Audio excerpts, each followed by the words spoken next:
Bismillahirrahmanirrahim. Assalamualaikum warahmatullahi wabarakatuh. Alhamdulillah. Wassalatu wassalamu ala rasulillah wa ala alihi wa sahbihi wa sallama tasliman katsira amma ba'd. Alhamdulillah, puji dan syukur senantiasa kita panjatkan kehadirat Allah Jalla wa Ala yang telah berfirman, wa in ta'uddu ni'matallahi la tuhsuha innal insana lazalumun kaffar. Dan kalaulah kalian ingin menghitung-hitung akan nikmat Allah atas kalian, la tuhsuha, niscaya kalian tidak akan mampu menghitungnya. Innal insana lazalumun kafar, sesungguhnya manusia itu pelaku kezaliman dan kekufuran. Berkat nikmat kesehatan dan kesempatan setelah hidayah taufik dari Allah Jalla wa Ala, kita telah melaksanakan ibadah salat subuh berjamaah yang kita memohon kepadanya, Rabbana taqabbal minna innaka antas sami'ul alim. Amin ya rabbal alamin. Dan kita dapat melanjutkan kembali insyaallah taala bacaan kita atau kajian sirah dari kitab Suwar min Hayati As-Sahabah radhiyallahu anhum. Sirah mereka para sahabat Nabi sallallahu alaihi wasallam karya Dr. Abdurrahman Bashir. Dan kita masih pada kisah atau sirah seorang sahabat yang Nabi sallallahu alaihi wasallam berdoa untuknya, Allahumma ja'al lahu ayatan tu'inuhu ala ma yanwi minal khair. Ya Allah, berikanlah karamah kepada orang ini yang dengan karamah tersebut dia mudah menyampaikan kebaikan yang ingin ia sampaikan. Siapa nama sahabat tersebut? Tufail bin, dari mana? Dausi, dari mana? Yaman. Ahsan, dari Tihama. Bacaan kita berakhir pada apa? Sampainya beliau di Mekah, ya. Nah, ahsan. Beliau sampai ke Mekah. Tujuannya seperti tujuan keumuman kaum musyrikin, orang Arab yang ada di luar Mekah di masa itu.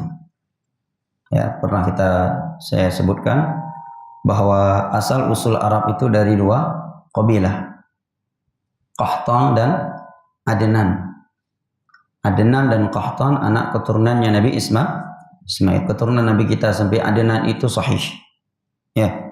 Adapun dari Adnan sampai Nabi Ismail tidak ada riwayat yang sahih. Apalagi Adnan sampai Nabi Adam, yang juga lebih tidak sahih lagi. Yang diriwayatkan oleh Imam Al-Bukhari dan yang lainnya hanya Muhammad bin Abdullah bin Abdul Muttalib bin Hashim bin Abdi Manaf bin Qusay bin Kilab bin Murrah bin Ka'ab bin Lu'ay bin Ghalib bin Fihrin bin Malik bin Nadar bin Kinana bin Nizar bin Ma'ad bin Adnan. Ini riwayat yang sahih dalam Sahih Bukhari. Ini bin Nabi kita. Adapun dari Adnan sampai Nabi Ismail hanya beberapa orang lagi, tetapi tidak ada riwayat yang sahih. Apalagi dari Nabi Ismail sampai Nabi Adam. Riwayat yang sahih yang menerangkan nasab Nabi kita hanya sampai sini. Nah, dan Adnan adalah anaknya Nabi Ismail. Asal usul Arab dari Adnan dan Qahtan. Nabi kita dari Adnan. Ya, Nabi kita dari Adnan. Ya. Nah, Adnan punya saudara lagi namanya Qahtan. Orang Arab yang berketurunan dari Qahtan itu tinggalnya di Yaman. Qahtan, Yaman dan sekitarnya. Ya. Sedangkan Arab yang keturunannya dari Adnan itu tinggalnya di Hijaz. Hijaz, Mekah, Madinah, wa ma haulaha minat Tihamah dan sekitarnya. Sehingga orang Arab Saudi dengan Yaman ini sebenarnya sepupu. Nah, Adnan dan Qahtan. Taib. Nabi SAW itu dari Adnan. Taib. Sehingga tidak ada manfaat yang seorang menghafal atau tidak terlalu penting seorang menghafal nasab dari Adnan sampai Nabi Adam, karena tidak ada riwayat yang sahih. Nah, riwayat yang sahih yang menerangkan nasab Nabi kita hanya yang tadi sampai Adnan. Dari Adnan ke Nabi Ismail ada beberapa orang lagi, tapi riwayatnya tidak ada yang sahih. Demikian diterangkan oleh ulama hadis, ya. Baik.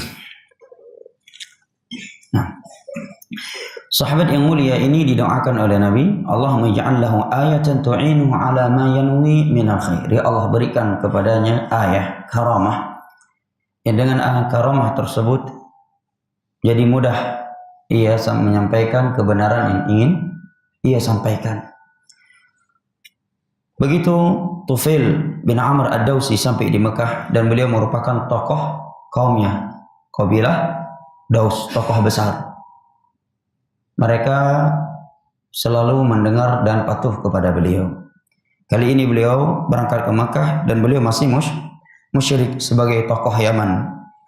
Tujuan ke Mekah seperti tujuan keumuman kaum musyrikin lainnya, yaitu ingin haji atau umrah dengan cara-cara jahiliyah di masa itu, dengan menyembah dan melakukan kesyirikan dengan patung-patung yang ada di sekitaran Ka'bah. Kata beliau, wa min huna qadimtu Makkah fama in ra'ani sadatu Quraisy hatta aqbalu alayya farahhabu bi akrama tarhibin wa anzaluni fihim a'izza manzilin. Begitu aku sampai di Mekah, maka tatkala dilihat oleh tokoh-tokoh Quraisy, bangsa Arab yang paling mulia dari Quraisy, ya, yang lebih mulia dari Quraisy adalah siapa? Hah? Yang komat kami banyak nih, yang terdengar enggak ada. Siapa? Suku Quraisy yang paling mulia?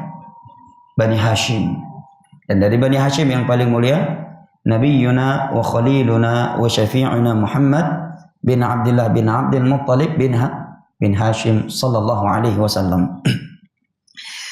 Begitu saya sampai di Mekah, dilihat oleh tokoh-tokoh Quraisy. Tokoh Quraisy masa itu Abu Lahab, Abu Jahal, Abu Talib, ya, Khalid bin Walid, ya,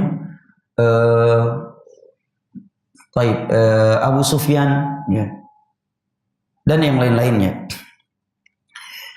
Tatkala mereka melihatku, maka mereka langsung menemuiku dan mengucapkan marhaban. Pernah saya sebutkan berulang kali arti ahlan wa sahlan wa marhaban. Apa artinya? Sering dengar kan? Ahlan wa sahlan wa marhaban. Apa artinya? Selamat datang, enggak? Selamat datang, bukan. Ahlan wa sahlan wa marhaban. Awbid. Tekuk-kubik. Semoga selamat datang, semoga kau diberkahi. Itu artinya? Itu prediksi atau apa itu? Iqbal. Ahlan wa sahlan wa marhaban. Apa artinya? Sering kita dengar kan? Oleh orang-orang. Ahlan. Kaif hal? Marhaban, marhaban. Wa sahlan. Apa artinya? Sudah pernah kita jelaskan di pelajaran bahasa Arab dulu. Rasulullah malam Jumat. Bang Rizaldi. Bang Baruni hadir waktu itu. Gimana Baruni? Ahlan artinya keluarga. Sahlan artinya mudah. Marhaban kelapangan. Maksudnya Anda datang sebagai keluarga kami dengan segala kemudahan. Kami menerima Anda sebagai tamu, wa marhaban, dan dengan kelapangan hati. Cukup indah ya. Sungguh indah. Ya, daripada ya good morning. Nampak apa itu good morning? Awak tiglipi good morning. Ahlan wa sahlan wa marhaban. Ya, ahlan artinya keluarga. Ya, wa sahlan kemudahan. Marhaban kelapangan. Artinya kedatangan Anda sebagai keluarga kami dengan kemudahan, tanpa ada rasa berat. Kami akan menjamu Anda. Kami akan melayani Anda. Wa marhaban, dan dengan kelapangan hati. Tidak ada ya keinginan-keinginan buruk, kedengkian, kecemburuan dari kami untuk Anda.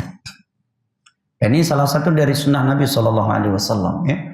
Dalam riwayat yang sahih dari Abu Sa'id Al-Khudri, ketika ada seorang sahabat Nabi datang kepada Nabi ingin menuntut ilmu agama, Nabi atau kepada Abu Sa'id Al-Khudri, ya, beliau pun menyatakan marhaban biwasiyyati Rasulillah Sallallahu Alaihi Wasallam. Marhaban untuk orang-orang yang telah diwasiatkan oleh Rasulullah Sallallahu Alaihi Wasallam untuk kami berikan perhatian kepada mereka, itu para penuntut ilmu agama. Maka beliau pun menceritakan bahwa suatu ketika ada yang datang kepada Nabi, maka Nabi mengucapkan marhaban. Nah, marhaban ya. Marhaban dari kata rahaba yurahibu rahbun, tempat yang lapang. Itu arti rahbun, marhaban. Ada pepatah Arab yang menunjukkan bahwa makna marhaban itu adalah tempat yang lapang. Rahbul falati mal a'da'i dhayyaqatun wasamul khiyati mal ahbabi midanu, kata penyair Arab. Rahbul falati mal a'da'i dhayyaqatun, tempat yang lapang, tempat yang luas, padang sahara, padang pasir yang begitu luas terasa sempit tatkala kita berada di tengah-tengah orang yang tidak suka kepada kita, orang yang benci kepada kita. Wasamul khiyati mal ahbabi midan, sedangkan lubang jarum yang begitu sempit, yang begitu kecil terasa luas. Terasa luas tatkala kita bersama orang-orang yang mencintai kita karena agama. Nah, begitu beliau sampai ke Mekah, tokoh-tokoh Quraisy langsung menemui beliau dan mengucapkan marhaban. Akrama tarhibin, mereka sangat-sangat memuliakan aku. Dan mereka benar-benar menyanjung diriku seperti orang yang sangat mulia, orang yang paling mulia. Ini merupakan adat Arab yang dianjurkan dan dipertahankan oleh Islam, memuliakan tamu. Man kana yu'minu billahi wal yaumil akhir falyukrim dhaifah. Barang siapa yang beriman kepada Allah dan hari akhir, maka hendaknya dia memuliakan tamunya. Sampai-sampai di dalam Islam ini, apabila kita tidak memiliki sesuatu untuk memuliakan tamu, dianjurkan kita menelpon teman kita. Minta kepada teman kita, tolong ya jamu tamu saya. Ini dilakukan oleh Rasulullah Sallallahu Alaihi Wasallam dalam riwayat Al-Imam Muslim. Ketika beliau memiliki tamu dan di rumahnya tidak ada apa-apa, ya, tidak ada apa-apa karena kemiskinan beliau. Maka beliau keluar dari rumahnya dan menyatakan, siapa yang mau menjamu tamu saya malam ini? Maka seorang sahabat Nabi yang juga seorang miskin langsung menunjuk tangannya, wahai Rasulullah, saya akan menjamu tamu Anda. Begitu dia pulang ke rumah, dia tanya ke istrinya, pun airmu? Tahu liurin yang hanata pun, kecuali bubur anak mit. Gak ada makanan apapun kecuali bubur anak-anak. Kalau kita berikan ke tamu, anak kita belum makan. Kita berikan ke anak kita, tamu nggak punya makanan. Maka kata sahabat tersebut, sekarang tidurkan anak kita, buat dia tidur, ya, tanpa makan, dan matikan lentera cahaya dari dalam, dan bubur ini olah untuk menjadi makanan tamu kita. Dan dia pun masuk dan memakannya, dan dia mengira bahwa sahibul bait telah makan. Buktinya lentera, ya, lampu di dalamnya telah mati, yang menandakan mereka sudah istirahat, dan orang Arab tidaklah beristirahat kecuali telah makan malam sebelumnya. Demikian di dalam Islam untuk memuliakan tamu. Dan kebiasaan ini sampai sekarang masih di orang Arab. Ya. Mereka memotong kambing kalau ada tamu, itu luar biasa.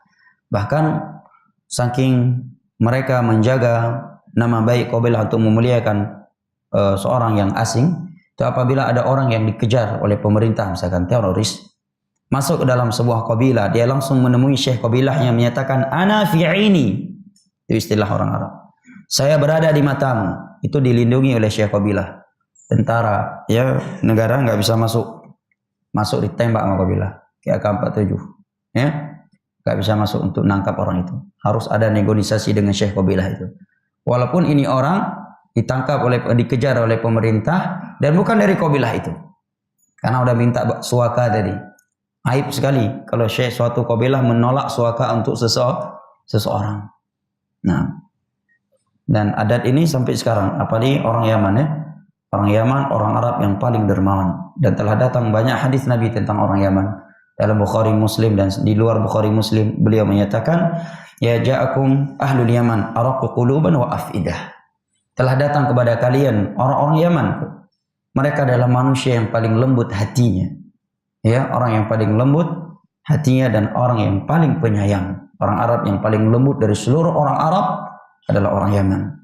Ya, di Yaman kalau ada kita naik taksi, dia hidupkan musik, kita minta tolong musiknya dimatikan, itu dia berterima kasih, bukan marah sama kita. Coba kita naik taksi, suruh matikan musik, nggak diturunkan di tengah jalan. Jadi taksi lain aja Ustaz. Ya, dia aman itu, Masya Allah. Baik. Orang tua kita nasihati, ya, mendengar dan seterusnya. Beliau dari Yaman, begitu beliau sampai di Mekah, beliau dimuliakan luar biasa oleh tokoh-tokoh Mekah, tokoh-tokoh Quraisy. Tsumma jatama ilaihi sadatun wa kuwara'uhum. Seluruh tokoh-tokoh Quraisy berkumpul dan kami pun duduk. Wa qalu, kemudian mereka berkata, memberikan peringatan kepadaku, ya Tufil, innaka qad qadimta biladana. Wahai Tufil, donuronyo katruk bak nanggro kamu. Anda sekarang telah tiba di negeri kami. Wa hadzal rajul alladhi yaz'um annahu nabi qad afsada amrana wa mazzaqa syamlaha. Ini orang, ini Nabi Muhammad, karena beliau sudah tahu berita Nabi Muhammad ketika dia di Yaman. Cuma berita yang beliau dengar adalah berita buruk. Ini orang, wahai Tufil, mengaku dirinya sebagai nabi dan dia telah merusakkan stabilitas kami di Mekah. Memang ini cara yang paling ampuh untuk menjauhkan masyarakat dari dakwah tauhid, yaitu fitnah bintu persekusi. Ya, ini adalah senjatanya, ya, musuh-musuh tauhid dari semenjak Nabi Nuh alaihi salam. Ya, mereka menyatakan, wahai Tufil, ini orang yang ngaku nabi, dia telah merusakkan stabilitas Mekah, merusakkan urusan kami, persatuan kami menjadi pecah setelah ia datang. Wa syattata jama'atana. Orang Arab di Mekah menjadi pecah setelah dia datang. Dan memang iya, secara kasat mata iya. Ya kan? Para sahabat yang udah masuk Islam kan nggak mau lagi ikut budaya orang Mekah yang menyembah berhala. Ya kan? Melahap berkah ke tempat-tempat keramat. Gak mau ta'aliyuh kepada orang tuanya ketika orang tuanya mengajak dia untuk berbuat syirik. Otomatis para sahabat tidak mau lagi. Apalagi seperti sahabat Mus'ab bin Umair, seorang pemuda yang kaya raya ya, dari keluarga besar. Seorang pemuda yang sangat dimanjai dalam keluarganya. Tiba-tiba beliau tidak mau lagi taat kepada keluarga besarnya untuk mengikuti ritual-ritual syirik, bid'ah dan maksiat yang dilakukan oleh keluarganya, sampai-sampai beliau dibuang dari keluarga besarnya, menggembel dan kelaparan, ya, menjadi kusut, ya, bajunya. Yang tadinya beliau seorang anak muda yang kaya raya, memakai parfum yang paling mahal, bahkan parfum beliau dari jauh telah tercium oleh orang lain dan orang lain langsung tahu tanpa melihat beliau bahwa ini adalah Mus'ab bin Umair. Demikian juga sahabat-sahabat yang lainnya, secara kasat mata emang nampak mereka melakukan perpecahan, melakukan perpecahan, meresahkan masyarakat. Jelas kan, resah memang. Gimana nggak resah? Nabi mengajak kepada tauhid, sedangkan budaya mereka syirik. Nabi mengajak mereka untuk beribadah kepada Allah, ikut jalur agama, ikut petunjuk Nabi, tuntunan Nabi. Sedangkan mereka maunya beribadah sesuka mereka. Qabilah ini memiliki cara sendiri dalam umroh, qabilah satu lagi memiliki cara yang lain lagi dalam umroh, yang ini punya cara sendiri dalam umroh, dan seterusnya. Datang Nabi nggak boleh dengan banyak cara, harus ikut tuntunanku. Tentunya berat. Kemudian yang tadinya mereka melakukan berbagai hal, terkadang sekarang beberapa hal tersebut telah Nabi haramkan. Nah, tentu ini meresahkan masyarakat yang ingin mengikuti hawa nafsu dan tidak mau tunduk kepada agama Allah Jalla wa'ala. Maka mereka menyatakan, wahai Tufil, ini orang udah ngaku nabi, merusakkan urusan kami, persatuan kami, meresahkan masyarakat kami. Wa nahnu innama nakhsha an yahulla bika wa bi za'amatik fi qaumin ma qad halla bina. Wahai Tufil, kami khawatir kalau dia sempat mempengaruhi engkau, maka ketokohan kamu akan hilang dari kaummu. Ketokohanmu akan hilang dari kaum. Ini ditakut-takuti. Tentunya seorang tokoh ditakut-takuti seperti ini akan mempertimbangkan, ya kan? Sekarang ada orang yang bilang, kamu ikut kajian itu baku panjang, Bapak. Gimana umat ngeri ini? Ya bebek dia, bebek taklim umum dah ya. Ni tahi ustaz dah umum. Taklim umum ni potoi, pe potoi baku panjang beradat. Hedat je pula. Ya, kamu dapat jabatan enggak dapat. Ya, hilang ketokohan kamu. Emang nampak Abu Lahab kan enggak ditokohkan lagi oleh para sahabat Nabi. Sebelumnya, sebelum para sahabat masuk Islam, mereka menokohkan Abu Lahab, Abu Jahal, ya kan? Abu Sufyan, Khalid ibn Walid. Begitu mereka masuk Islam, kita enggak tokohkan dalam Abu Lahab. Ya, Abu Jahal, otomatis tidak lagi mereka tokohkan kecuali Nabi SAW, karena ahli tauhid tidak mungkin menokohkan ahli syirik. Orang yang cinta sunnah demi Allah tidak akan mungkin ada di dalam hatinya kecintaan kepada pelaku bid'ah. Itu otomatis akan Allah ciptakan sifat itu pada ahli tauhid dan ahli sunnah. Maka mereka menyatakan, wahai Tufil, hati-hati kamu. Kalau ini orang sempat mempengaruhi engkau, ketokohan kamu akan bermasalah pada kaum. Karena memang ada komunikasi antara Arab Mekah dengan Arab Yaman. Mereka bisa memprovokasi masyarakat Yaman. Jangan tokohkan lagi Tufil, karena Tufil udah murtad. Nah, Sabi bahasa Arab di masa itu. Sabi itu pindah agama. Fala tukallimar rajul. Maka peringatan kami kepada anda, wahai Tufail, tokoh Mekah, jangan coba-coba kamu ajak ngobrol ini orang. Fitnah lagi ya. Ya, fitnah lagi. Wala tasma'anna minhu syai'an. Jangan coba-coba kamu mendengar ucapannya. Fa inna lahu qawlan kasihir. Karena ini orang, itu Nabi kita SAW, omongannya, ucapannya macam sihir. Yalah, gimana enggak sih Umar yang tadinya begitu bengis, begitu kejam terhadap Islam, jumpa Nabi dipegang bajunya oleh Nabi, ditarik langsung masuk Islam di situ. Ya, ini kan tokoh Quraisy yang sangat kejam, panglima perangnya Quraisy, terluluh lantakkan di hadapan Nabi SAW. Hamzah, singanya padang pasir, orang yang sangat kejam, seorang yang ahli perang, panglima perangnya Mekah, terluluh lantakkan dengan hidayah yang Allah bawakan, yang Allah berikan melalui Nabi yang SAW. Juga Bilal ibn Abi Rabah, beliau seorang budak sahaya. Asal usulnya bukan di Mekah, nggak ada kerabatnya di Mekah. Beliau dari Ethiopia. Dan dengan beliau siap disiksa oleh majikannya. Beliau bertahan, disiram dengan air timah yang mendidih, ditempeleng, ditelanjangi, diludahi oleh masyarakat Mekah demi mempertahankan agama yang telah ia ambil dari Muhammad. Kan ini sulit ya, seorang majikan, seorang budak sahaya berani menyelisih agama majikannya. Majikannya ajak dia untuk melakukan satu adat istiadat yang berbau syirik bid'ah, Bilal enggak mau.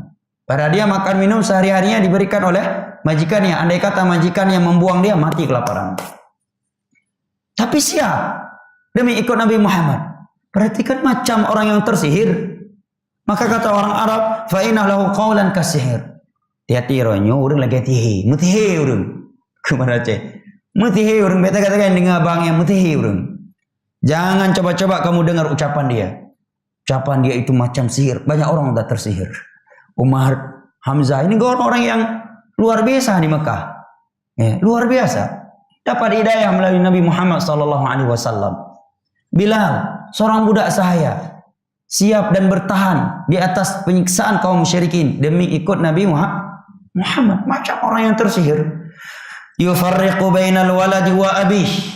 Di antara bukti ucapan dia itu seperti tukang sihir, seperti ucapan tukang sihir, dia telah memisahkan antara anak dengan ayahnya. Contohnya banyak. Abu Sufyan terpisahkan dengan anaknya yang bernama Romlah, yang merupakan ibunda kita Ummul Mukminin, istri Nabi kita SAW, setelah dicerai oleh suaminya Ubaidullah bin Jahshin yang murtad ketika di Habasyah. Menantunya Ubaidullah saat di Mekah masuk Islam. Juga sahabat-sahabat yang lainnya, Mus'ab bin Umair, ya kan? Sa'd bin Waqqas, Ketika beliau masuk Islam diancam oleh ibunya. Kalau kamu masih ikut Muhammad wahai Sa'd bin Abi Waqqas, long hang pajuh sampule sampai mati ku. Saya tidak akan makan minum sampai mati. Saya akan makan minum lagi kalau kamu mau tinggalkan Muhammad. Gimana itu tantangannya? Berat gak jemaah? Ya, apalagi ini anak misalkan terbiasa berbakti kepada orang tuanya, cinta sama orang tuanya, sangat sayang sama orang tuanya, tiba-tiba ngancam, "Mimi kajak but kena nah, beka wole urmo. Bah mati aku. Beka mamat lom tu mi mati. Mi kajak but inan." Kiban jemaah. Kita ya, Sa'd bin Abi Waqqas diancam sama ibunya, "Kalau kamu masih ikut itu orang, saya tidak akan makan minum sampai mati." Betul, dipraktekkan. Satu hari, hari kedua, hari ketiga udah nggak tahan. Lihat Sa'd bin Abi Waqqas masih kokoh, makan aja dah daripada mati.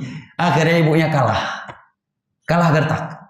Sa'd bin Abi Waqqas nggak mungkin ingin kembali lagi ke dunia kesyirikan, kekufuran. Demi ibunya. Kan berarti seperti orang yang kena sihir. Maka bagi mereka cukup mudah untuk memfitnah Nabi. Ini Muhammad ini seperti tukang sihir. Anak dengan orang tua bisa pisah gara-gara dia. Karena memang tauhid dengan syirik kan nggak akan mungkin bersatu. Apalagi walau sekalipun itu orang tuanya. Apalagi sekedar orang yang nggak kita kenal. Bagaimana kita ingin bersatu satu panggung dengan dai kesyirikan. Dia yang menciptakan kesyirikan. Dia yang mengajak manusia untuk melakukan kesyirikan. Semua aneh kalau ada orang yang mengaku di atas tauhid, berjalan bareng mesra dengan pelaku dan dai kesyirikan. Demi Allah itu tidak akan mungkin terjadi pada orang yang jujur bertauhid kepada Allah Jalla wa Ala. Yufarriqu bainal waladi wa abih. Ini Muhammad telah memisahkan antara anak dengan ayahnya. Wa bainal akh wa akhih. Antara seorang saudara dengan saudara yang lainnya.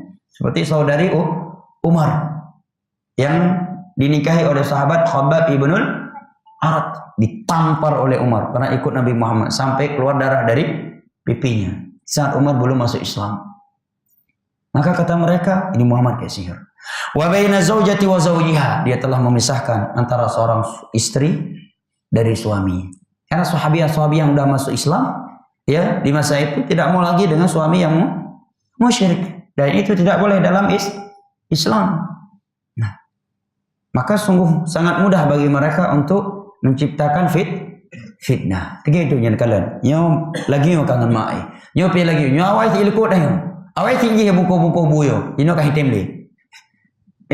Tunjuk betul. Memang nampak secara kasat mata. Nabi memecah belah umat. Iya, sampai Jibril turun menyatakan Muhammadun farraqa bainan nas. Muhammad telah memecah belahkan umat antara ahli tauhid dengan ahli syirik. Terpisah-pisahkan. Iya, menjadi terpisah. Mana ahli tauhid, mana ahli tauhid. Orang ikut sunnah dengan orang ikut bid'ah. Pelaku hawa nafsu dengan orang yang taat kepada Allah. Terpisah-pisahkan. Farraqa Muhammadun bainan nas, kata Jibril. Muhammad telah memecah belahkan umat manusia. Maksudnya menjadi terpisah antara ahli tauhid dengan ahli syirik. Itu tidak akan pernah bersatu sampai hari kiamat tegak. Tidak akan pernah bersatu. Orang-orang yang mempersatukan antara syirik dengan tauhid adalah orang yang bermimpi di siang bolong. Nah, qala Tufail berkata, "Wallahi ma zalu bi yaqussu alayya min gharaib akhbari." Mereka pun mulai menceritakan kepadaku tentang Nabi sallallahu alaihi wasallam hal-hal yang sangat aneh. Hal-hal yang di luar pikiran kita. Wa yukhawifunani ala nafsi wa qaumi bi'ajabi af'ali. Mereka menakut-nakutiku dan kaumku dari perbuatan-perbuatan Nabi yang aneh-aneh. Ya fitnah. Seperti yang Allah sebutkan dalam Al-Quran. Nabi dikatakan tukang sihir, syair, ahli syair, majnun, orang yang gila. Mantuhaya. Lagi ngudai misalkan. Nah yang berita, nya Ustaz embek tetap. Hati-hati mau Ustaz itu. Gara-gara dia suami istri pisah. Anak sama orang tua jadi ribut. Ya, persatuan masyarakat jadi kacau. Masyarakat selama dia datang resah. Iya, kacau daerah ini gara-gara dia datang. Dan kalau kamu ikut dia, kamu akan demikian, kamu akan demikian, anakmu akan demikian dan demikian. Kibau dengar, gawat harga. Ya kan? Orang takut. Ya. mendengar fitnah seperti itu. Sampai-sampai kata Tufail, hatta ajma'tu amri ala an akhtarib minhu. Sampai-sampai aku bertekad dalam hatiku, nyubek sampai-sampai aku merepek dengan Muhammad ni. Dalam hati itu, Tufail, jangan sampai aku jumpa sama mendekat dari orang ini. Mendekat bukan sekedar jumpa, sapa, menyapa, tapi jangan sampai aku dekat dengan Muhammad ini. Wa alla ukallimah, jangan sampai aku mengajak dia bicara, khawatir tersihir. Beliau kan pasti dengar karena yang menyampaikan hal ini kepada beliau memang CS beliau. Sama-sama tokoh, satu letting misalkan. Ya, jumpa Akmil ma Akmil, Akpol ma Akpol, Bintara ma Bintara. Jadi IPDN dari IPDN. Satu, yang ini dokter dengan itu satu letting. Ya, sama-sama orang hebat, sama-sama tokoh. Kasih tahu, hai demikian, pasti kan dengar. Ya, juakor saya masih ada mengikat emosional di antara mereka. Sama-sama tokoh nih. Ya, yang menyampaikan kepada Tufail, seluruh tokoh Mekah, seluruhnya berkumpul khusus menemui Tufail untuk menyampaikan bahayanya Muhammad, bahwa Muhammad itu tukang sihir. Dia telah memecah belah kami. Dia telah memisahkan antara suami istri, antara anak dengan orang tua. Gimana nggak percaya? Tapi kalau cuma satu orang masyarakat Mekah datang ke Tufail, anak maya pegah hati-hati nih. Panik nggak dengar dia Tufail, pegah-pegah kah? Ya kan? Tapi ini seluruh tokoh Mekah duduk khusus menemui Tufail menyampaikan tentang Nabi Muhammad.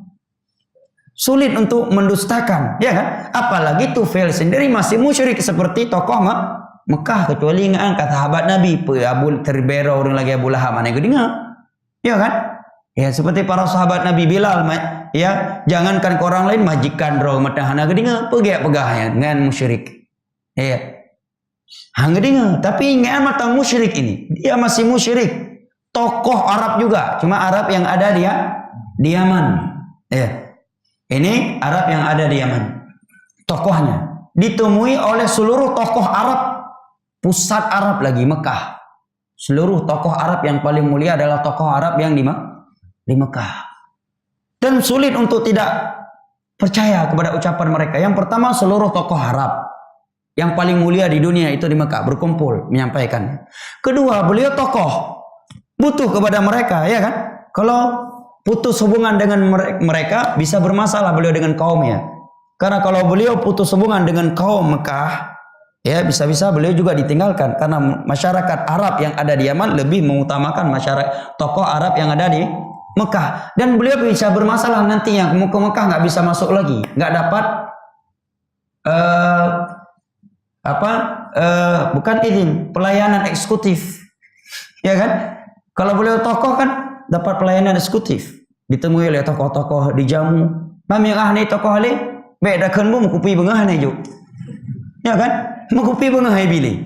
Payah beki, nyumah nak ikut dua Arab kupi bengah nak berpak leh menjauh Mekah, pat aja kupi. Warung kupi mana terima ngerokok. Ya, cukup berat jemaah. Pertimbangan yang luar biasa. Maka beliau menyatakan, maka dalam hatiku berkata, "Bek tagai tahu nganti Muhammad yang." Jangan sampai aku dekat dari Muhammad ini. Jangan sampai aku ajak bicara dia. Dan jangan sampai aku mendengar ucapannya sedikit pun. Kata Tufail, walamma ghadawtu ilal masjid li tawafi bil Ka'bah. Begitu aku sampai di Masjidil Haram untuk tawaf di Ka'bah. Berapa menit lagi? Syuruk. Ini panjang ya rata. Minggu depan libur ya. Hah? Berapa menit lagi pada Jaldi? 20 menit lagi? Baik. Hah?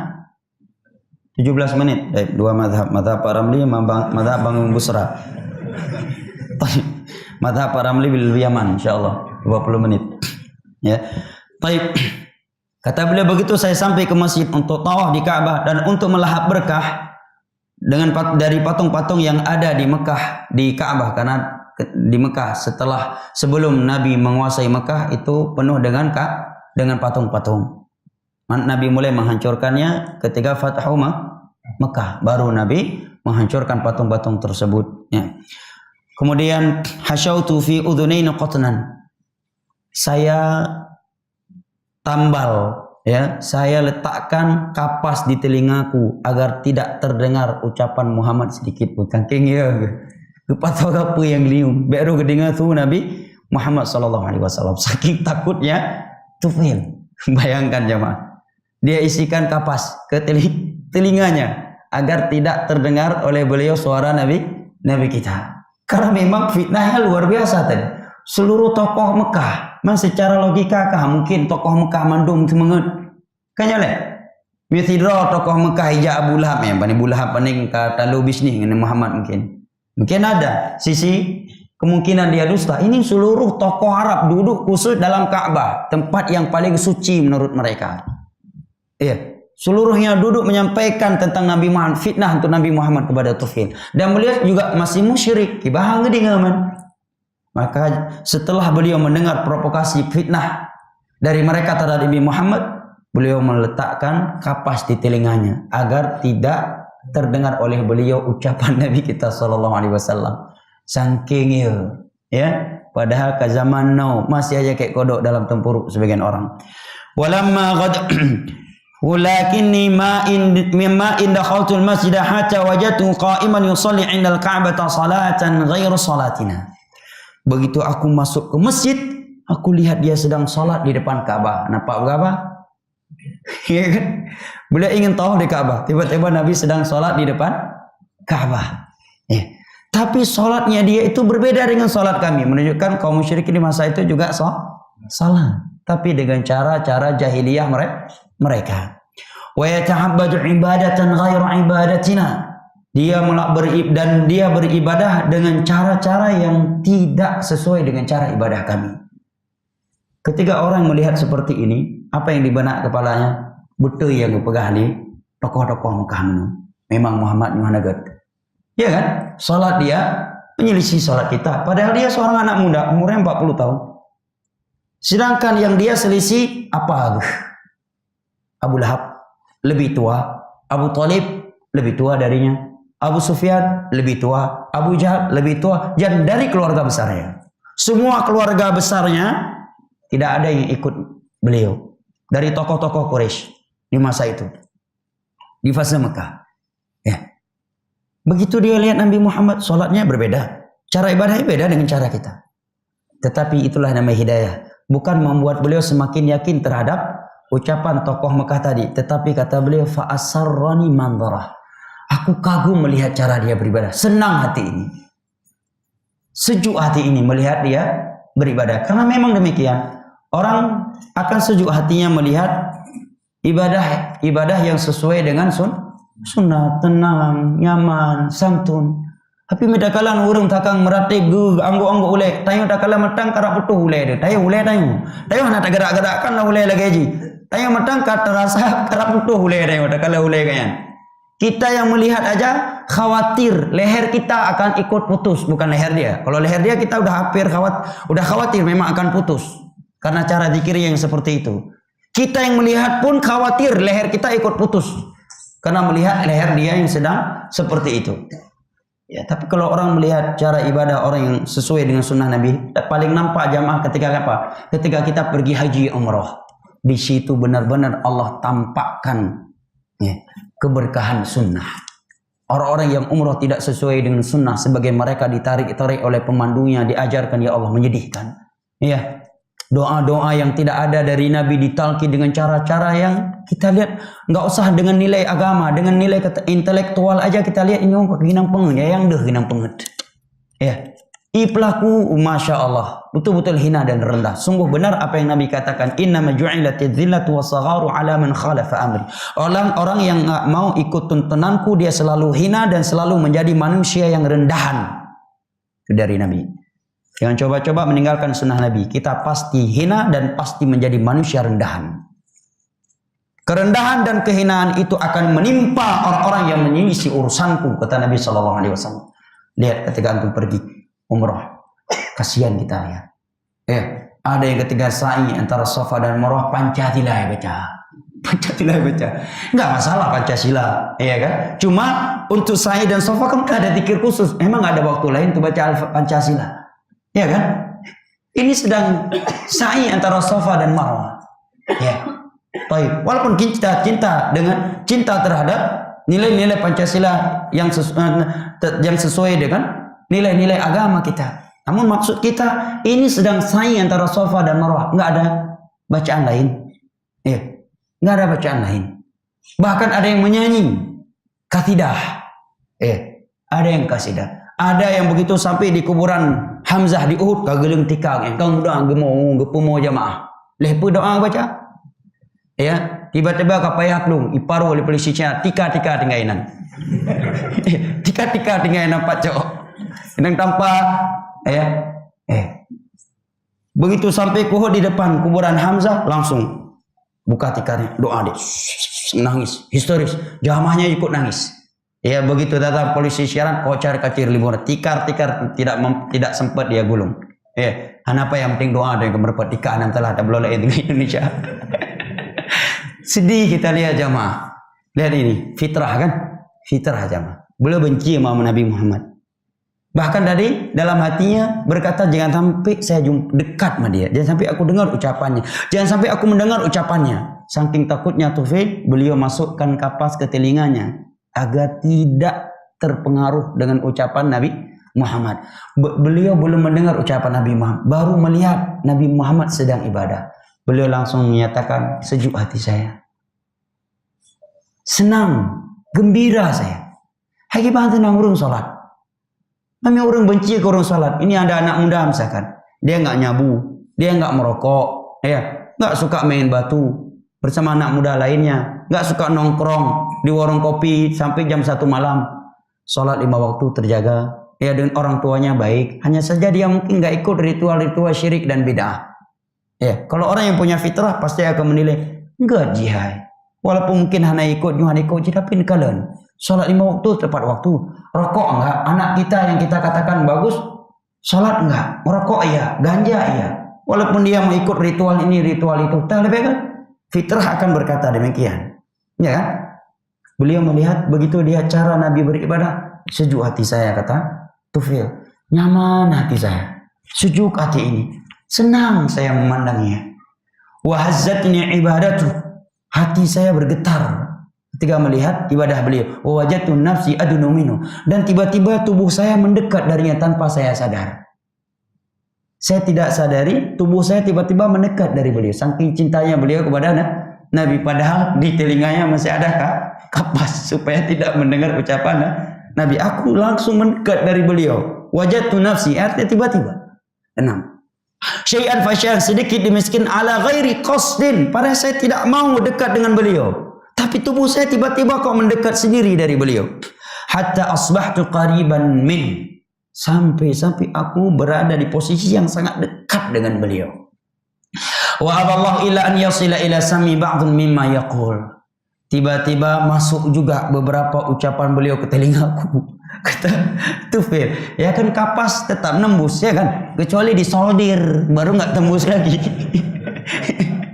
Kapas yang beliau taruh di telinga pasti tembus lah. Peluru aja kita taruh sini masih tembus suara luar, ya kan, kecuali disoldir. Baik.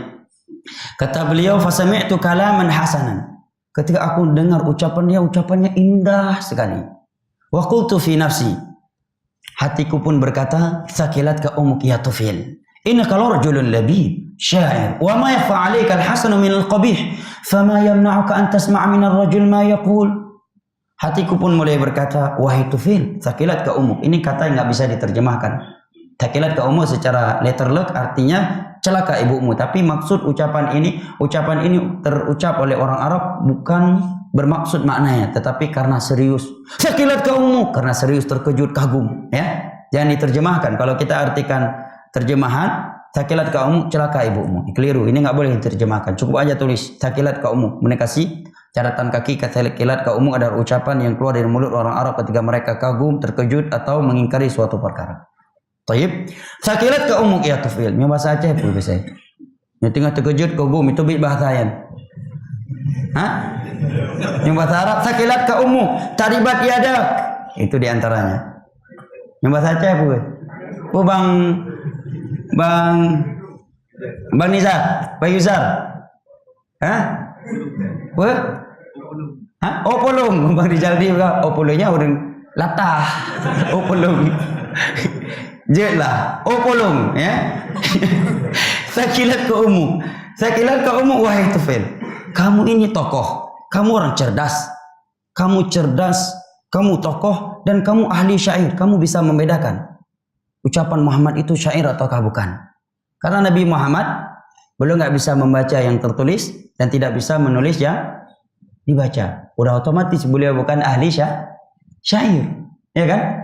Taib. Kata Tufail, hatiku berkata kepadaku, wahai Tufail, kamu orang bijak, kamu orang cerdas, kamu ahli syair. Dan kamu bisa membedakan mana yang baik, mana yang buruk, mana yang benar, mana yang salah. Apa yang menghalangi kamu untuk mendengar ucapan Muhammad? Masya Allah. Fitrah beliau mulai menggiring beliau kepada jalan kebenaran. Kamu orang cerdas, kamu orang bijak, kamu ahli syair. Kamu kan bisa lah kamu bedakan mana yang benar, mana yang salah. Ini kalau orang cerdas.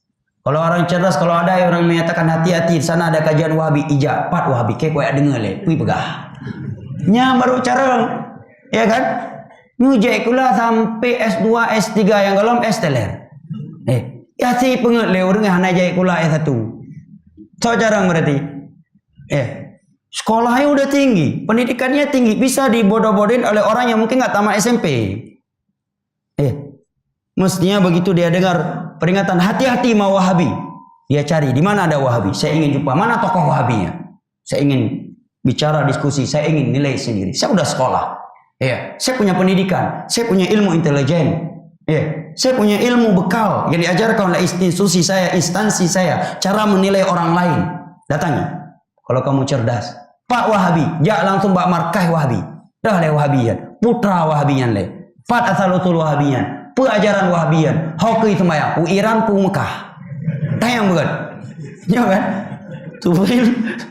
Tufail bin Amr ad-Dawsi menyatakan, hatinya berkata, wahai Tufail, kamu cerdas, kamu ahli syair, kamu bisa lah membedakan mana yang benar, mana yang salah, mana yang buruk, mana yang jelek. Apa yang membuat kamu tidak mau mendatangi Muhammad? Kamu datangi, tanya dia, diskusi, nilai sendiri, benar apa salah?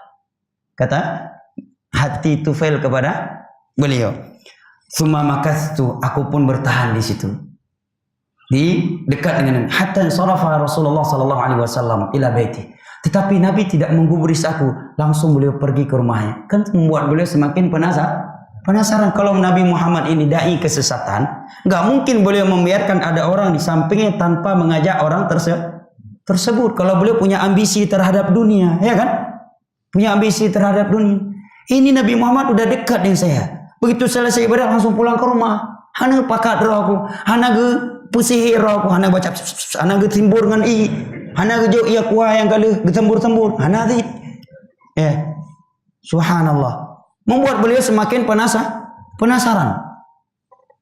Fataba'tu, aku pun langsung ikuti beliau dari belakang. Idza dakhala daru dakhaltu alaihi. Begitu beliau masuk ke rumahnya, aku pun langsung masuk ke rumahnya. Faqultu, ya Muhammad. Wahai Muhammad, karena memang beliau masih musyrik. Yang kamu anagai Muhammad, pasti akan doa ya Rasulullah. Wahai Muhammad, orang Arab biasa memanggil nama. Bahkan kalau pas saya di Yaman, anak panggil kakeknya radang namanya panggil. Ya Abdullah. Jadi bere Indonesia KB yang lu gerom le. Hai kakek, panggil pakai nama, itu biasa. Walaupun sebenarnya bagi orang Arab juga kurang sopan, tapi nggak terlalu tabu. Kalau kita kan tabu, nania ada, Muhammad, nania ada, Muhammad. Hamparang budubit. Baik. Kata beliau, ya Muhammad, wahai Muhammad, inna qaumaka qad qalu li anka kadza wa kadza wa kadza. Kalau aku dengar, saya mendengar kaummu sendiri berkata tentangmu bahwa kamu demikian. Fa wallahi ma barihu yukhawifuna min amrik, demi Allah. Tadi aku sangat takut untuk berjumpa dengan kamu. Hatta sadatu udhunai, sampai kubuh apa bak gelingung wahai Muhammad. Saya taruh kapas di telingaku agar aku tidak mendengar ucapanmu. Suma aballah, tetapi Allah enggan. Illa an yasma'ani, an yusmi'ani syai'an minhu. Allah tetap memperdengarkan kepadaku beberapa ucapanmu. Fa wajadtu hasanah, aku pun menilai ucapan-ucapan yang keluar dari kamu tadi itu bagus. Karena memang Nabi sedang baca Al-Quran. Hai, mana enggak bagus? Al-Quran yang Nabi baca. Al-Quran yang Nabi baca, fa'arid alaihi amr. Coba kamu paparkan kepadaku isi agamamu. Subhanallah. Cerdas Tufail, ya kan? Ini baru orang cerdas. Ini baru orang cerdas. Fa'aradha alayya amrah. Nabi pun mulai memaparkan kepadaku agamanya. Wa qara'a li surat al-ikhlas. Beliau pun mengajarkan aku surat al-ikhlas. Ini sebuah surat yang tidak bisa dibuat oleh kaum musyrikin yang ahli syair. Qul huwallahu ahad, Allahus samad, lam yalid wa lam yulad wa lam yakul lahu kufuwan ahad, wal falaq, qul a'udzu birabbil falaq. Kan surat yang luar biasa. Ya, yang di dalamnya permohonan perlindungan kepada Allah. Fa wallahi ma sami'tu qawlan ahsan min qaul. Demi Allah, seumur aku hidup belum pernah mendengarkan sebuah ucapan yang lebih indah dari itu. Padahal beliau siapa? Ahli syair. Bahasa syair itu sulit jemaah. Untuk bisa buat syair Hana sendiri nggak bisa. Radang untuk baca syair itu nggak tahu kita artinya. Karena bahasanya sangat sastra dan terkadang ada bangunan-bangunan menyelisihi kaidah nahwu syair itu. Ya, itu dibahas dalam ilmu arud. Bahasa Arab itu ilmu bahasa Arab ada 12 cabang. Ada 12 cabang. Yang kita pelajari rata-rata di Indonesia baru 2 cabang, nahwu dan sharaf. Ada satu lagi namanya ilmu arud. Itu bisa syair. Itu nggak mudah. Ya. Taib. Beliau ahli syair. Tapi ketika mendengar ucapan Nabi beliau kagum. Indah. Selama saya hidup ini baru mendengar ucapan orang yang paling indah. Ini baru ucapan yang paling indah. Wala ra'aitu amran a'dala min amri. Aku tidak pernah melihat ada agama yang lebih lurus daripada agama Nabi Muhammad. Karena jelas agama Nabi Muhammad mengajak orang kepada Allah, tidak mengikatkan orang dengan seorang sedikit pun. Dakwah Nabi mengajak orang memurnikan ketergantungan hatinya hanya kepada Allah, bukan lagi ke patung-patung mereka. Jangan melahap berkah, mintalah sama Allah. Bukan dengan menjadikan orang yang telah mati sebagai perantara antara dia dengan Allah. Beribadah ikut jalur, nggak boleh ikut hawa nafsu. Kan cukup indah, jelas agama yang dibawa oleh Nabi Muhammad itu. Dakwah tauhid itu jelas kalau orang yang mau melihatnya. Apa yang nggak jelas jamaah? Isinya Al-Quran dan hadis. Setelah kajian pulang, ya, nggak ada kartu keanggotaan, tidak ada di absen, ya, tidak ada setoran persentase gaji tiap bulan. Sebagaimana firqah lainnya, ya, sekian persen pendapatannya 10% harus setor ke ormasnya, ya, ke firqahnya. Nah, kajian sunnah dakwah. Ada tempat di masjid, alhamdulillah. Nggak dapat di masjid dimanapun bisa. Siapa yang mengikut silakan. Seluruh kalangan ikut silakan. Intel bagus, kirim intel sebanyak-banyaknya biar dapat hidayah. Ya, jelas pembahasannya. Seluruh kalangan bisa ikut. Ya, bisa mendengarnya. Isinya Al-Quran, hadis, ucapan salah. Lihat ada nggak? Oh ini yang je kopi. Nggak ada absen, nggak ada kartu keanggotaan. Ingat ya, ini 2019 pilih nomor 3 ya, jangan nomor 4. Nggak ada dalam dakwah salah. Ilmu dikasih, sikap Anda urusan Anda. Anda amalkan tidak mengamalkan antara Anda dengan Allah. Ucap kewajiban kita hanya saling nasihat menasihati, nggak lebih dari itu. Ya, tidak lebih dari itu. Apakah kita saling ngobrol ataukah tidak setelah kajian? Nggak ada urusan. Mau ngobrol nggak ngobrol pun nggak apa-apa. Isinya Al-Quran, hadis, mengajak mentauhid, tinggalkan syirik, ikut sunnah Nabi, jangan melakukan bid'ah. Ini halal, ini haram, ini dalil dari Al-Quran, hadis. Patih tertuhgan, kabareh. Ya kan? Hidayah di tangan Allah. Jelas dakwah sunnah. Maka kata Amr, kata Tufail Ad-Dawsi, aku belum pernah melihat ada agama yang lebih indah, lebih lurus daripada agama Nabi Muhammad SAW ini. Inda dzalika basattu yadi lahu, begitu aku menyimak penjelasan beliau tentang agama ini, langsung aku bentangkan tanganku kepada beliau dan aku mengucapkan la ilaha illallah wa anna Muhammadan Rasulullah wa dakhaltu fil Islam, dan aku pun langsung masuk Islam. Subhanallah. Tufail bin Amr Ad-Dawsi. Qala Tufail, kemudian beliau berkata, sudah syuruk? Sudah ya? Cerita masih panjang nih. Kita lanjutkan pada pertemuan. Lanjut sedikit lagi Pak Ramli. Panjang gimana mau sedikit lagi? Baik, langsung saya bahasakan dengan bahasa Indonesia ya. Karena minggu depan insyaallah libur ya.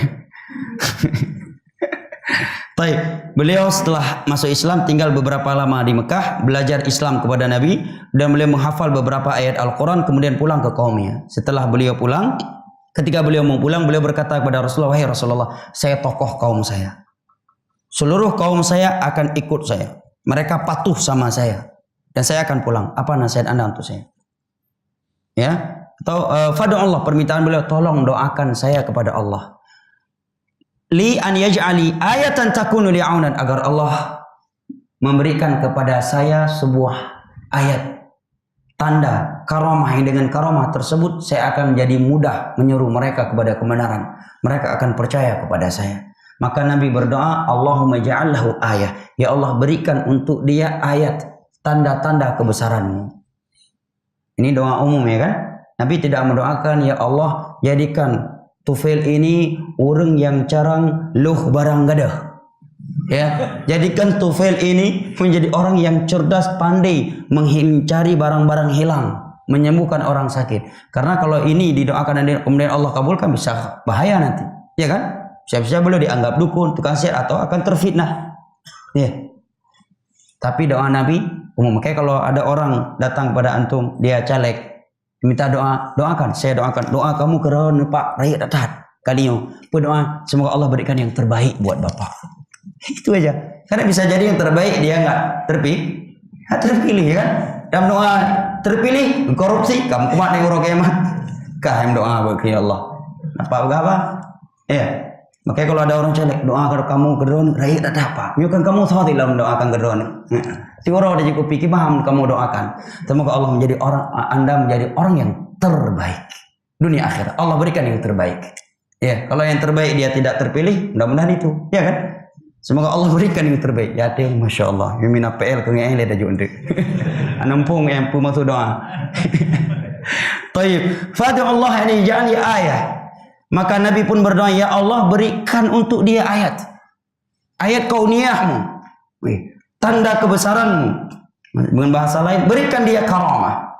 Begitu aku keluar, pulang ke Yaman, begitu aku mau sampai dari tempat dari kampungku, aku berdiri di tempat yang tinggi, tiba-tiba ada cahaya seperti lampu di antara kedua mataku.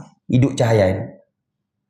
Mbak oleh Tufail. Dan ini bukan hoax, beliau yang menceritakan. Dan beliau tidak mencari. Tapi Nabi yang berdoa tadi. Jelas ya? Nabi yang berdoa. Mithlus misbah, cahaya di antara kedua mataku, aku lihat seperti bola lampu.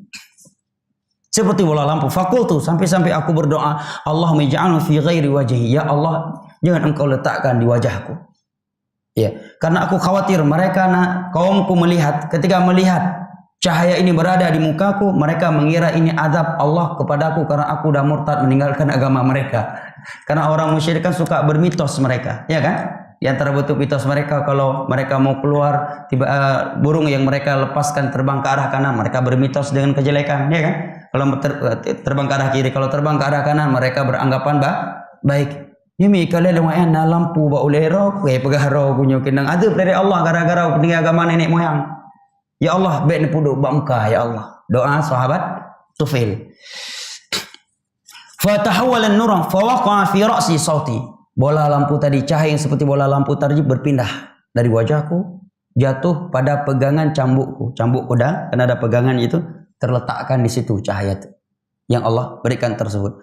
Maka manusia pun melihat ada cahaya, semua masyarakat pun melihat cahaya tersebut seperti bola lampu yang ada di pegangan cambukku. Kemudian aku pun turun menemui mereka. Datanglah bapak aku, wa kana syekhun kabira. Beliau sangat tua. Beliau sudah sangat tua. Aku pun berkata, ilaika ani, hai, jak gede haju. Ilaika ani itu usiran. Pergi. Pergi wahai ayah. Aku bukan dari kamu, kamu bukan dari saya. Ketegasan dari Taufik. Tapi ini ditegur nanti oleh Nabi. Nanti di ujung kisah beliau nasihatati berlemah lembut. Hei orang baru. Yang biasa orang baru aja memandung ke tepat.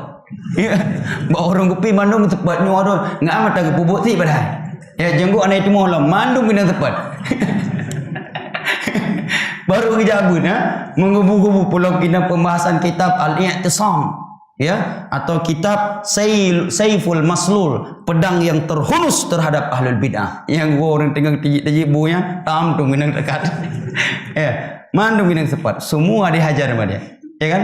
5 orang baru semangat. Tufail baru masuk Islam berapa hari? Datang bapak ingin nemu beliau. Ilaika ani, hai jangan perajung. Pergi, ayah. Saya bukan dari kamu, kamu bukan dari saya. Kata Tufail, baru masuk Islam, dimaklumi. Bapaknya bertanya, wahai, ya bunai 5. Hai pakan lagi yang mana doa? Pakan kah lagi yang Kok bisa begini? Ada apa? Kata ayahnya. Aku udah Islam, kata Tufail. Hai, lu kau tamang Islam, kau ikut Nabi Muhammad, ron mata musyrik. Ke Tufail, aku udah masuk Islam, aku udah ikut Nabi Muhammad. Gitu dia kata, hai bunai, wahai anak ulun Tuhan, wahai anakku, agamaku sama dengan agamamu. Kalau kamu ikut Islam, aku juga ikut Islam. Masya Allah, ayah ini ayah cerdas namanya. Karena beliau tahu Tufail orang cara hamke nggak ikut agama yang bangai. Ya kan? Tufail tokoh, orang cerdas, masyarakatnya. Orang bisa menilai, ini tokoh kita aja udah ikut, ini orang cerdas nih, ikut agama itu. Apalagi kita orang-orang yang tidak lebih cerdas dari dia. Ya orang itu mikir cara, tak anak buah. Dia udah bilang komandannya dalam perang begini. Dia kalau dia cerdas, pasti dia ikut perintah komandannya. Saya tidaklah lebih tahu daripada komandan saya. Komandan saya lebih duluan, jadi militer. Sekolahnya lebih tinggi, pangkatnya lebih tinggi, pendidikannya lebih tinggi. Nggak mungkin saya lebih cerdas dari dia. Ikut perintah komandan. Itu anak buah yang cerdas. Ya kan? Maka kata bapaknya, agama saya agamamu. Kamu ikut Muhammad, saya ikut Muhammad juga. Kata Tufail menan, jangan menoleh. Karena mandi Islamnya ketahuan tuh, dianjurkan mandi Islam. Ada 3 pendapat ulama. Pertama wajib, kedua mubah, yang ketiga sunnah. Sunnah mandi masuk Islam. Yang rajih tidak wajib. Waqtis ya manuleh. Wa tahhir thiyabak, mandi dulu dan sucikan pakaianmu. Kemudian balik lagi ke sini. Aku ajarkan untukmu agama yang telah aku ketahui. Anak pernuyah kali yo. Nampak begabaya. Hai anak lebih ajarang. Anak pun pedang gengsi memang telah agama. Iron hanampu maca Al-Quran cok ikra du ikinya pelah ikra dia walaupun ikra sa anu belajar banyak anak pun pegang tiro demi masalah agama Allah. Wa ma tawadhu ahadun illillahi la rafa, tidak ada yang merendahkan dirinya untuk Allah melainkan Allah angkat dia. Allah angkat dia. Dan Mujahid menyatakan la yanalul ilma mustahin wala mustakbir. 2 jenis manusia akan mati dalam kebodohan. Tidak akan pernah mendapatkan ilmu agama. Yang pertama malu-malu, yang kedua gengsi, sombong. Anak anda hafiz Al-Quran, belajar. Cowok ikra, pelah, ikut kurinang, pelah. Duk, gata-gata, duk hai mati ya. 2 deh. Pelah ya, ikra. Mana pun meleri. Ya, walaupun ini mudah diucapkan, sulit dipraktekkan. Fadhahaba faghtasala wa tahhara thiyaba. Bapaknya pun langsung mandi dan mensucikan pakaiannya. Maka beliau pun mulai menyampaikan Islam. Kemudian datang istri beliau. Kata beliau, ilaika ani falastu minki walasti minni. Hai, jak gede. Idrah jak gede. Betul long le. Kamu pergi. Jangan ikut saya lagi. Saya bukan dari kamu. Kamu bukan dari saya. Terkejut inang. Wali mahai baka menoka bang dua. Pekan lagi yang pernah. Apa yang terjadi dalam rumah tangga kita? Sebelum kita mesra-mesra aja, kau pulang dari Mekah jadi kacau gini. Ya. Fakult, maka aku pun menyatakan farraqa baini wa bainakal Islam. Ada pembatas antara kita berdua. Kita sudah dipisahkan oleh Islam. Kamu musyrik, saya muslim. Kita nggak bisa bersatu lagi. Mohon maaf. Cinta memang cinta. Faqad aslamtu wa tabi'tu dina Muhammad sallallahu alaihi wasallam. Aku udah masuk Islam. Aku ikut Nabi Muhammad. Kamu masih musyrik. Maaf ya. Maaf. Ya gede yuk. Maka istri menyatakan fadini dinuk, agama saya agama kamu. Karena istrinya juga tahu suaminya cerdas. Kecualilah kau gak patah. Ya kan? Yang kedepulah kau urang carang. Dia tahu istri suami orang cerdas, tokoh bukan orang bodoh. Kecuali suaminya idiot. Ya kan? Atau mungkin yang lumrah juga mantan preman tiba-tiba tobat bilang istrinya salah. Yang selama ini sholat istrinya, dia baru hari ini sholat. Dia ajak istrinya mati yang ikut. Ya kan? Itu sulit kali istri akan ikut dia. Baru 2 hari kamu ikut kajian udah kayak gini abang. Udah cari yang lain. Macam nggak ada laki-laki lain di dunia ini. Pucat langsung. Enggak deh. Cuma maksudnya begini begitu enggak. Tufail kaya, tokoh, cerdas. Nggak ada yang beliau takuti. Kaya, tokoh, cerdas, ganteng. Ya. Roh kekainang long le. Long kamu telip. Roh mati musyrikah. Gertak. Litufil. Istrinya pun menyatakan, kalau begitu saya ikut kamu juga. Saya ikut agamamu. Kata beliau, fadhhabi mimnan ya manoleh. Mandi dari air yang ada di Syarra. Jadi Syarra ini sebuah patung yang sekitarnya itu ada air. Bukan karena ingin melahap berkah air itu, karena di situ yang ada air. Ambil air itu. Dan orang Arab berkeyakinan kalau ada orang yang mengambil air di situ nggak ikut agama ini patung, bahaya dia, celaka dia. Daud Tufil sengaja perintah ambil air itu biar orang tahu ini nggak bahaya, nggak ada yang celaka, nggak ada yang sial. Ikramatnya, isi kurangnya, ya. Kata Tufil, kata istrinya, bi abi anta wa ummi, atakhsha 'ala sibya syai'an min syarrah. Wahai Tufil, apakah kamu khawatir akan celaka? Kamu khawatir aku akan celaka karena aku meninggalkan agama ini sehingga engkau perintahkan aku mengambil air ini? Paham maksudnya ya? Karena kan ini keramat. Dia udah meninggalkan agamanya bisa celaka dia karena pakai air keramat. Apakah ini maksud kamu memerintahkan saya mengambil air keramat ini? Kata beliau, tabballaka walidisyar. Yang celaka itu patung itu yang celaka, tempat keramat itu yang celaka. Nyan yang celaka. Kena Tufil. Ini tempat keramat yang luar biasa. Itu gede-gede pedobit sulangnya. Kayak tokoh, mironkan tokoh, baik coba habis nah. Ya. Qultu laki izhabi, pergi mandi. Gunakan air itu dan menjauh dari manusia. Aku yang akan menjamin itu tempat keramat, batu, benda mati. Dia nggak akan bisa buat apa-apa untuk kamu. Masya Allah. Baru berapa hari dapat Islam, tauhidnya udah mantap. Ya kan? Nggak takut sama tempat-tempat keramat. Ada orang udah ngaji tahun-tahunan.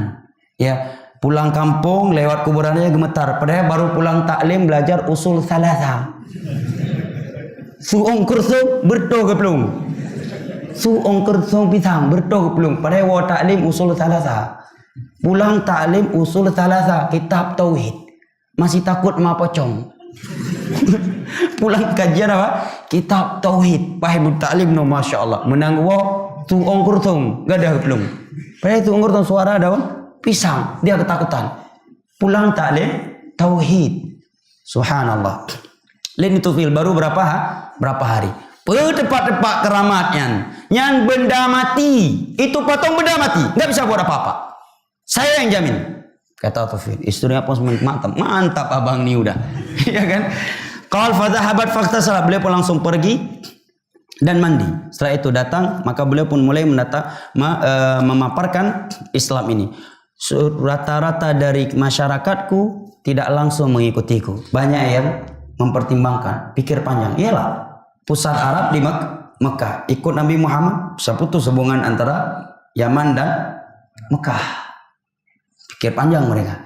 Abta'u, mereka terlambat, ya, lambat mengikutiku.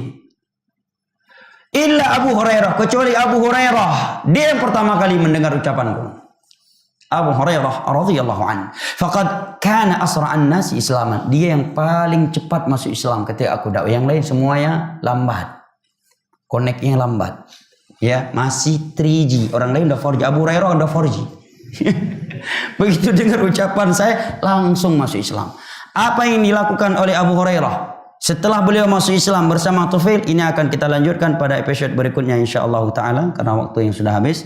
Lebih dan kurangnya saya mohon maaf. Wabillahi taufiq wal hidayah wa sallallahu ala nabiyyina Muhammad wa ala alihi wa sahbihi wasallam wa akhiru da'wana anil hamdulillahi rabbil alamin. Wassalamualaikum warahmatullahi wabarakatuh.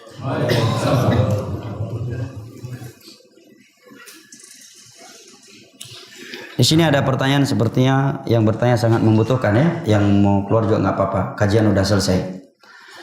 Ustaz, apakah tatayur merupakan syirik? Iya. Innama tayyaratu syirkun, kata Nabi. Tatayur adalah syirik yang tidak diampuni dosanya ketika mati. Kalau dia syirik sekecil apapun, kalau dia tidak bertobat nggak akan diampuni dosanya. Kecuali dia telah bertobat, beristighfar kepada Allah dan tidak melakukannya lagi. Contohnya, seperti orang yang masih percaya kepada ramalan-ramalan orang dulu, seperti tidak boleh nyapu di malam karena akan menjauhkan rezeki, nggak boleh potong kuku dalam rumah, harus buang keluar rumah. Itu sebenarnya cerdas orang tuanya dari satu sisi supaya anaknya nggak ngotorin rumah, tapi bodoh dari sisi lainnya, akhirnya menanamkan mitos ke hati seorang anak. Ini tatayur, tidak boleh dipercaya. Wallahu a'lam bishawab.